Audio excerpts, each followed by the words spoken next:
Dear Diary, today will be different. It has to be. I shouldn't have come home. I know the risk, but I have to know her. I will no longer be the sad little girl who lost her parents.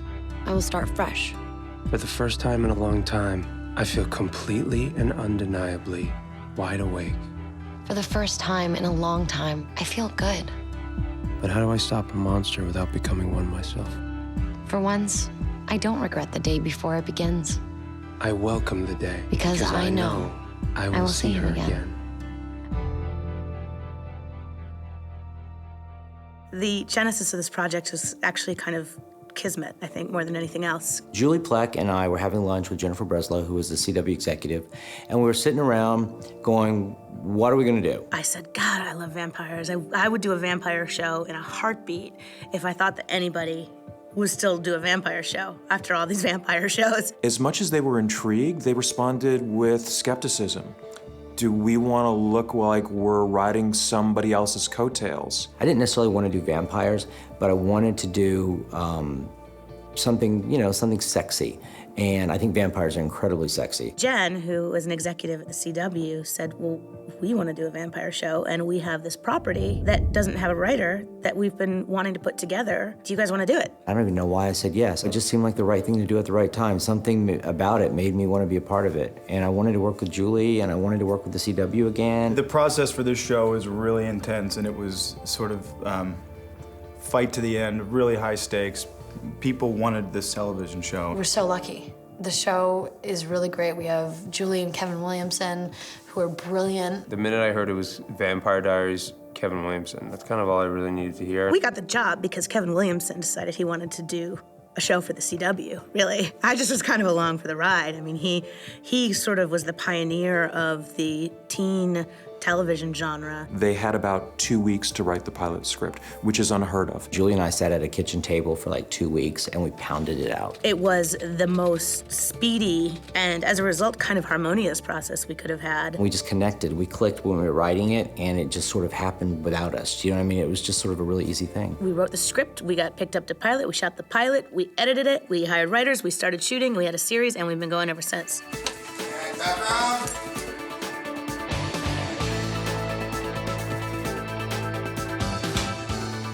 I think Kevin and Julie, as creators of the show, have come up with a lot of different elements to appeal to a wide range of people. The writers do such a beautiful job blending this crazy world of vampires and this just real world of what it is to be like in high school. Add to that life and death stakes, and wow. When you add a genre element into the world of a small town drama, of a teen drama, suddenly everything just seems more profound. It has more substance, it has more power. What sets the Vampire Diaries apart is literally the human relationships in the show. It's more about the town of Mystic Falls and the history and everything that's happened in this town and how it affects the town's people than it is about just the vampires. You're dealing with romance and love. And betrayal and hatred and envy and anything you can really think of that goes on with human emotions happens in this show. And there's vampires in it. What the Vampire Diaries is about is love is eternal. And that's a universal and timeless theme. We always said in the pilot, it's a girl who feels dead inside and a boy who is dead inside, and how they bring each other back to life. I met a girl. We talked. It was epic. Kevin Williamson has had such a reputation for his witty banter or grown-up dialogue for teenagers. Kevin has this amazing ability to write dialogue that is so easily spoken by an actor. He actually makes it really easy for us. To experience the different range of emotions as an actor is more than you could ever wish for. They just flow, and everything, sort of melds together beautifully. Kevin Williamson has these iconic lines, these one-liners, like with Caroline when she's like, I have an idea. Let's have a seance. I don't think that's a good idea. Come on, let's summon some spirits. This Emily chick has some serious explaining to do.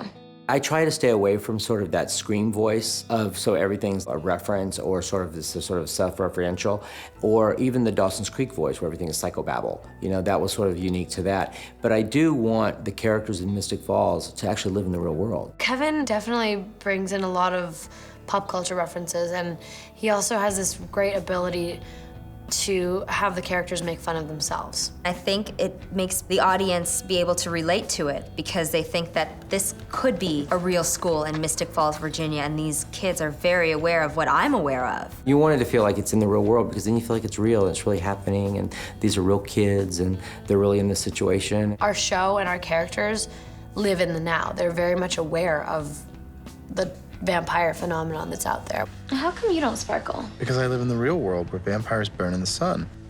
Ah, Miss Anne Rice, she was so on it. I felt like we had to acknowledge it just to let our audience know our characters live in the real world. If you encountered a real life vampire, wouldn't the first thing you'd be is like, he kind of looks like Edward. This book, by the way, has it all wrong. We'd been told by the writers that the book series was going to be a beautiful skeleton for the show, but it wasn't necessarily going to define, what was going to happen, who was going to be with who was going to turn into what. Our show is derived from this series of books, but we're obviously not going by the books at all. We're just taking certain characters and then making our own little world of the Vampire Diaries, with all due respect to what L.J. Smith created. I could add my personal take to it, but at the same time honor what was there. I think the most important aspects that have transferred from books to show would be the essence of the characters. Some things just don't translate as well from the book to the series, and you have to make changes so that it works for the TV show. It's always a balancing act.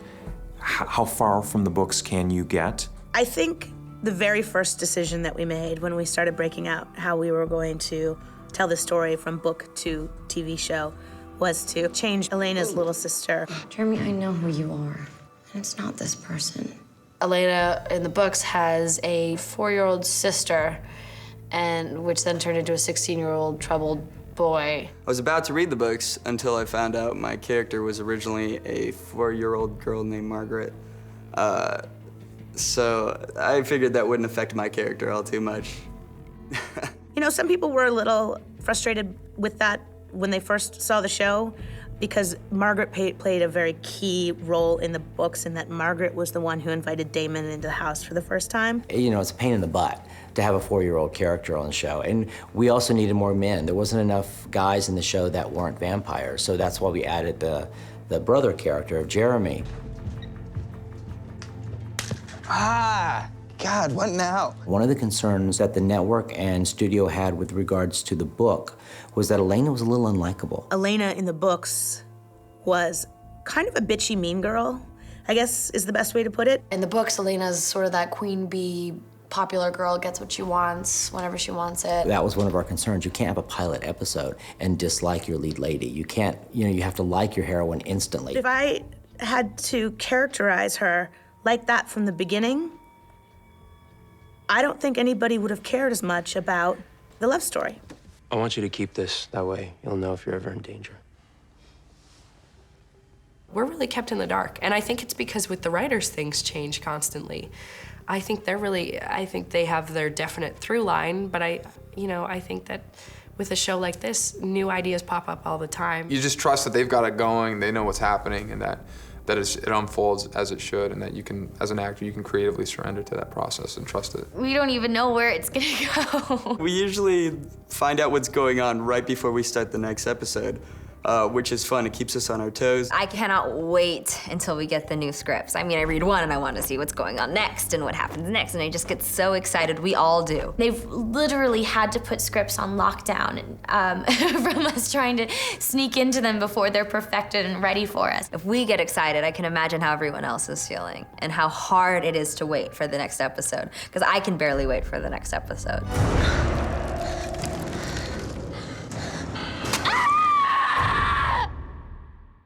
3, 2, 1, go. Hey, there you are.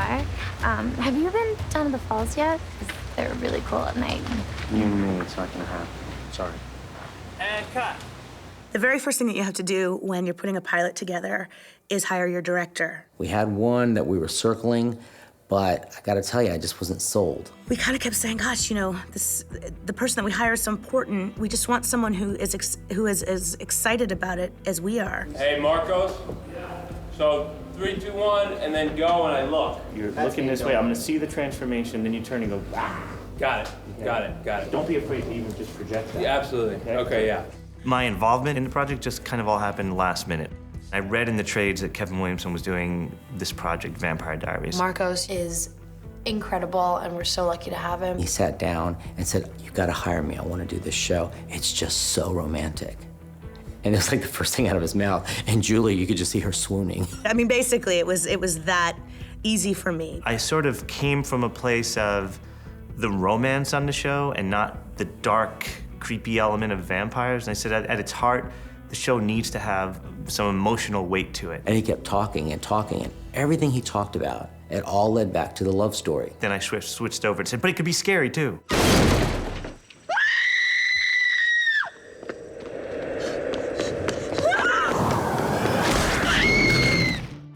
Probably the best hire of Kevin's and mine's entire career, without a doubt. He's our other partner. You know, everyone sort of like says Kevin and Julie, but it's Kevin, Julie, and Marcos. He was the third partner of the show, without a doubt. He really set such a beautiful tone for the show that made that first episode what it was, and I think started this incredible journey. For me as a filmmaker, I get to create that world.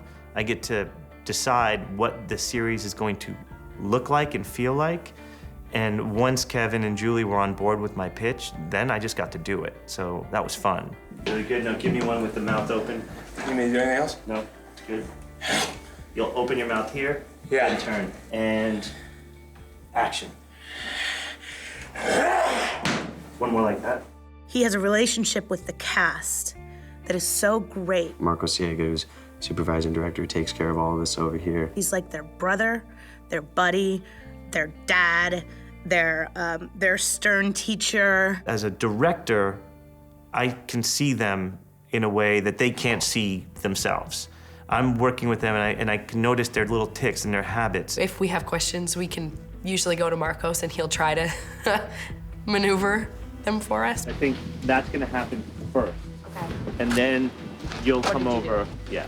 I just need it to be a bit more frenetic. So let's rehearse it once. Yeah. He's everything that you could want somebody to be in a position of creative leadership because he gets them and they listen to him and he really is very personally and emotionally connected to them. It may be actually that he says his line before you call for an ambulance because you have to see that she needs an ambulance. Yeah.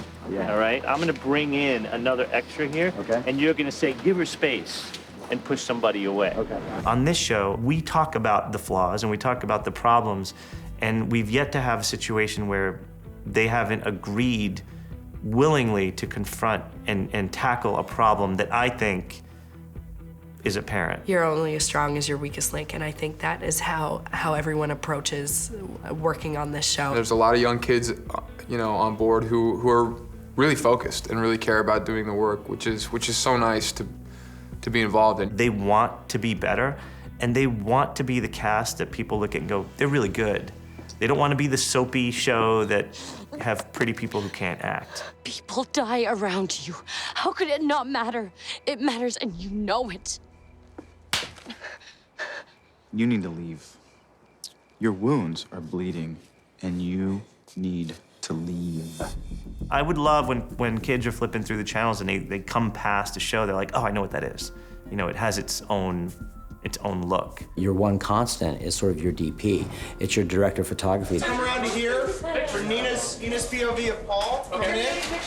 I think our DP, Paul Summers, does such a cool job with setting up the shots and, really setting a mood.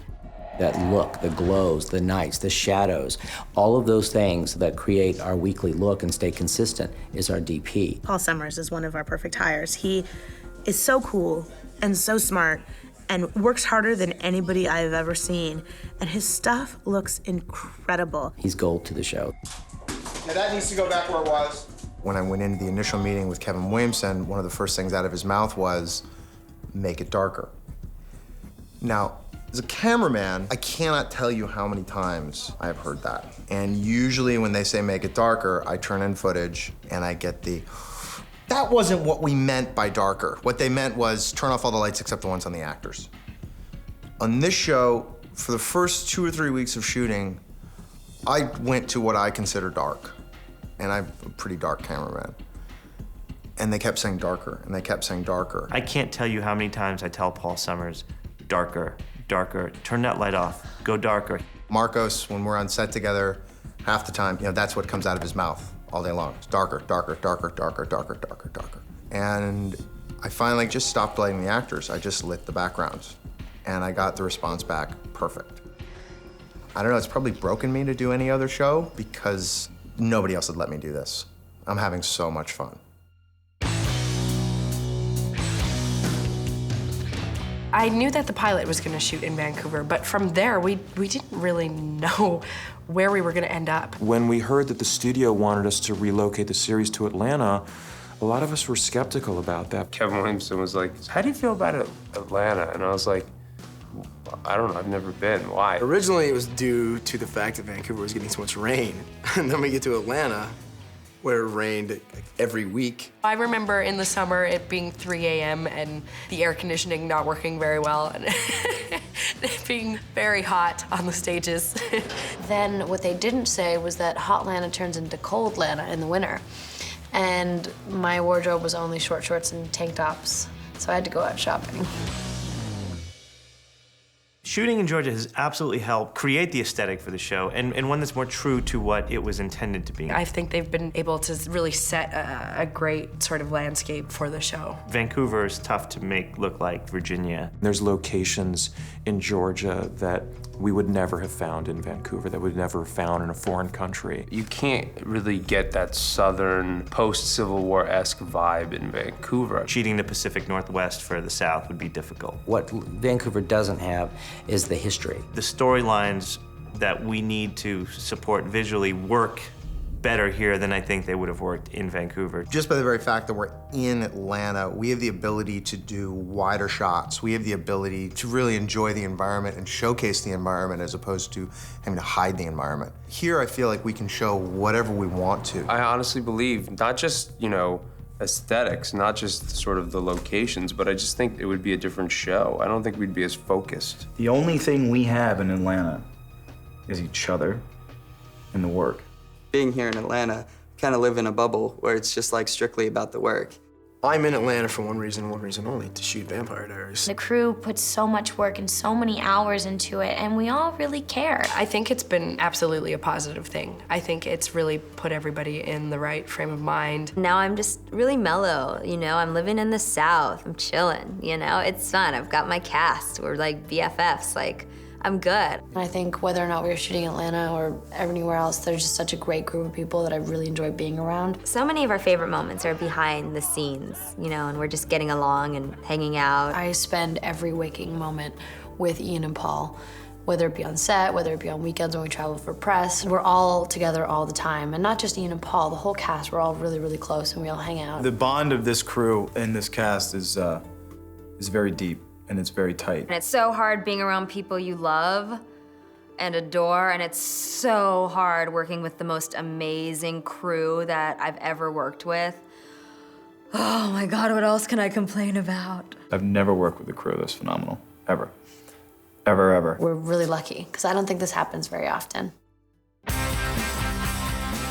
Night shooting is difficult, but necessary for a vampire show. Of course, on a show with vampires, you're gonna end up with a lot of night shoots. It's actually not nearly as bad as people think because fortunately, we have these day rings. We went and got the best crew and we promised them all no night work, maybe a couple of nights here and there. Cut to day 3, it's like 4 p.m. call time, we're working all night. Luckily, Hotlanta, normally it's pretty warm. We usually start off the week at 6 in the morning and up till 6 p.m. And then as the days go on, we push the call a couple of hours, and by the end of the week, we'll start at 5 p.m. and finish at 6 in the morning on Saturday. It takes a toll on you. It's really exhausting. By episode 3, the crew is making day rings to wear and saying, what happened to the freaking day rings that we were supposed to have? I can't even imagine if we didn't have them and we only shot at night. That would actually be, wow, that would be intense. I would literally become a vampire, I think. Paul actually has fangs. I have this theory that he's actually a vampire because if he smiles, he literally has fangs, and that's probably why he got the part. They wanted to save a couple bucks on visual effects. It's 4 o'clock in the morning. Time to get mean. The teeth are made for each of us. They're sort of custom made. It's kind of hard to talk with them. I think that Catherine's teeth are bigger than Damon and Stefan's, and so it's hard for me to talk to them because I actually have a small mouth and a small jaw. Here comes the fun part. But the contacts are what hurt a lot because they fill your entire eye. It's this big red contact. It feels like if a girl has an eyelash in an eye, you can like feel it and it just kind of hurts. I cry like a 2-year-old when these things go in. It's like you have 20 eyelashes in each eye. Ha ha ha ha ha ha ha. All right, let's go. I think maybe a chair, and the closet was right here, and there's a dresser right here. Did we have a nightstand or anything?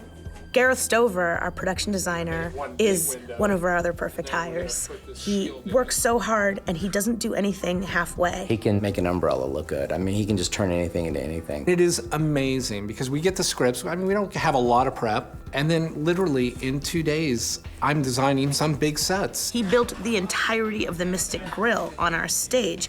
It is an enormous set. It is the size of a restaurant. So trying to generate that sort of, you know, complexity fast, I think is what's really hard. And then the library is probably the biggest new set that we did. And the library is in the ground floor of the Salvatore House. Kevin had said, I just want a big, epic home, maybe a plantation home, something that's been around since the 1800s that the Salvatores would have lived in. Wow, this is your living room? Living room, parlor, Sotheby's auction. It's 2 levels, it's a very strange shape, so that when the camera's in there, you're never really seeing a square angle or a right angle. That house is amazing. We didn't art direct anything. Everything in there is actually in that house. It's authentic. I mean, that's what it is. That's what it looks like. Kevin said very early on, God, I hate flashbacks. I hate flashbacks. Please tell me we don't have to do any flashbacks. And then would turn around and say, but you know what would work really well here is a flashback.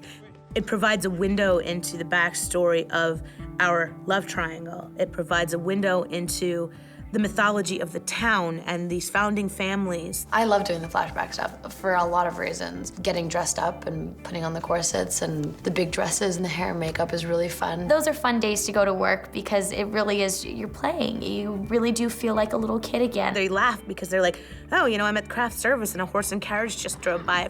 I love the flashback scenes. I think the flashback scenes are incredible. In fact, they may be my favorite scenes to shoot. You must be Miss Pierce. Please, call me Catherine.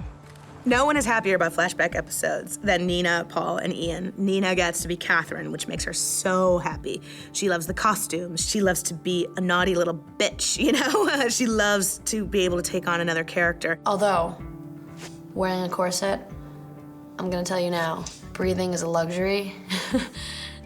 It was painful. Yeah, I mean, they cinched them in so tight, and she was telling me, I mean, it's just like layers on top of layers, and a lot of stuff goes into that, a lot of makeup. The minute you get into that sort of like 1860s wardrobe, it changes you. It's unbelievable. Well, this works out wonderfully for me. How's that, Miss Catherine? Now I'll have both of you here to keep me entertained. How will I ever choose? I've never been able to be a part of something like this. We could have never imagined that it would become what it is now. This has been such a beautiful next step in my life as an actor and as a young woman and an individual. I can't remember a first season of a series that's operating at such a consistently high level of performance. Everything just sort of came together, and it's such a great show.